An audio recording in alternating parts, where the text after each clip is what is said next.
Even in a Muslim community, is it possible our iman goes down? Is it possible that we don't feel as close to Allah in one generation after the next, that we're becoming further and further away from Allah? Is it possible we're becoming more materialistic, more ghafil of Allah, that we don't cry in salat anymore, that we don't feel like reciting Quran much anymore? Our du'as have become empty. We just recite some words and say them, we don't even know what they mean, and we don't even care. Is that possible? Is that problem possible? When a Muslim community has that problem, how can they fix it again? How can they get back on track? These are the ayat. These are the ayat. Which means these ayat will be relevant for you and me, not just as a nation, even as a person. Forget about the entire country. Forget about the entire ummah. Just think about yourself. Aren't there days where you have become so far from Allah that you need to get back and you don't even know how? Where do you begin? I feel so distant from Allah subhanahu wa ta'ala. It's been so long since I cried in a salah. It's been so long since I felt a connection with Him. How do I feel that connection? So many people ask that question. It is in these ayat that the answer lies. Step 1, يَتْلُو عَلَيْهِمْ آيَاتِهِ. He recites onto them what? His ayat. We have to engage the word of Allah.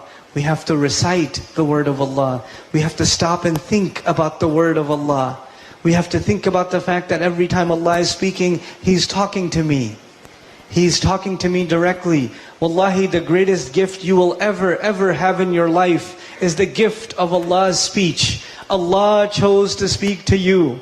Allah chose to speak to me in this book. No other religion gives you this kind of direct access to Allah, that Allah is talking to you and me. But some people say, no, but Allah is only talking to the Prophet ﷺ. He's not talking to me. This is not a book for me. This is a book for the ulama, for the scholars.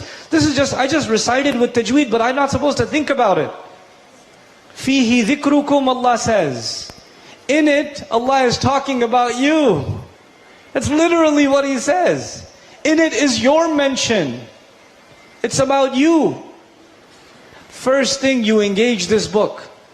First thing we have to do in every Muslim community in the world, and we have to do it constantly, is revive this sunnah of Rasulullah sallallahu alaihi wasallam. What is that sunnah? Yatlu alayhim ayatihi. Now you tell me, there are millions of us all over the world, and billions even. We get together in Ramadan and we stand and we listen to the Quran being recited. But the vast majority of us have no idea what just happened. No clue. And I don't blame you. But I do say, I will blame you if you don't care. It is not your fault that you don't know. That's not your fault. Allah gave this messenger in a nation that was what? Ummiyin. Being ummi, not knowing the words, not knowing how to read and write, is not their fault. That is not their fault. But if a messenger has come to you and he's giving you the ayat, and he's reciting them onto you, and you don't even care to understand, then it's your fault. These are people Allah describes in the Quran who listen to the word of Allah. لَمْ يَخِرُّوا عَلَيْهَا صُمًّا وَعُمْيَانًا. They don't fall on these ayat deaf and blind. We, in 2014, have to create an entire movement all over the world that within the next 10 years, there will be no Muslim teenager that does not know the meanings of the Quran. There will be no 15, 16-year-old who does not know what Allah says. He has no idea what's in Surah Al-Baqarah, or in Surah Al-Jathiyah, or in Juz Amma. He does not know. No way. We can do that. It is possible. We can do it within 10 years or even less. But we have to care. We have to actually become part of this effort. And that is not one person's job. Every single member of this ummah, you and I are responsible to educate ourselves and educate our families. Educate our children.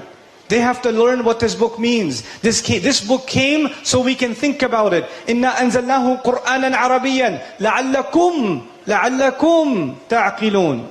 We give this in Arabic. We sent down an Arabic Quran so you can think. You can understand. Allah keeps saying that to you and me. I gave you this Quran so you can understand, so you can understand, so you can understand. And we say, no, no, no. You gave me this Quran so I can learn tajweed and recite and listen to a CD in my car. That's it. That's the end of it. Tajweed is important. Recitation is important. But those are all secondary. As a matter of fact, you know why tajweed is important? Tajweed is important so you recite the Quran clearly. And when you recite it clearly, it becomes easier to understand. Why is the Quran memorized? So you repeat yourself. And the more you repeat, the better you understand. Everything that has to do with our relationship with the Quran goes back to the fundamental, which is we have to understand this Quran. It goes back to understanding this Quran. As a matter of fact, when people are drunk, back in the day, alcohol was not, or wine was not haram yet. And you know the big problem with wine? Ya ayyuhal ladhina amanu, la taqrabu salata wa antum sukara. حَتَّى تَعْلَمُوا مَا تَقُولُونَ. Those of you who have iman, don't come near the prayer. Don't pray, don't come near the salah while you are drunk. Until when? Until you know what you're saying. Until you know what you're saying. One of the major problems with wine in the Quran is somebody will make salah and the problem will be what? They don't know what they're saying. Now, alhamdulillah, we don't have the wine problem. Alhamdulillah, for the most part, we don't have the wine problem. But we have the other problem, don't we? We don't know what we're saying. We don't know what we're saying. That is an emergency. That is an emergency. We think about, physical emergencies. An earthquake is a physical emergency. A war is a physical emergency. But me not understanding the word of Allah when I recite it, that is a spiritual emergency. I have to care about this. And if I am 30, 35 years old, 25 years old, and I never got a chance to learn, I will make sure I don't deprive my children. I will make sure they don't reach my age and say, I wish I knew what the Quran meant. I will not let that happen to my kids. I will start learning today, even if I'm 80 years old. Even if I'm 90 years old.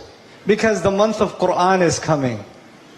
The messenger would recite the ayat onto the people. Now you tell me, when Rasulullah sallallahu alaihi wasallam would recite the ayat onto the Quraysh, did the Quraysh understand the Quran? Did they understand the Quran?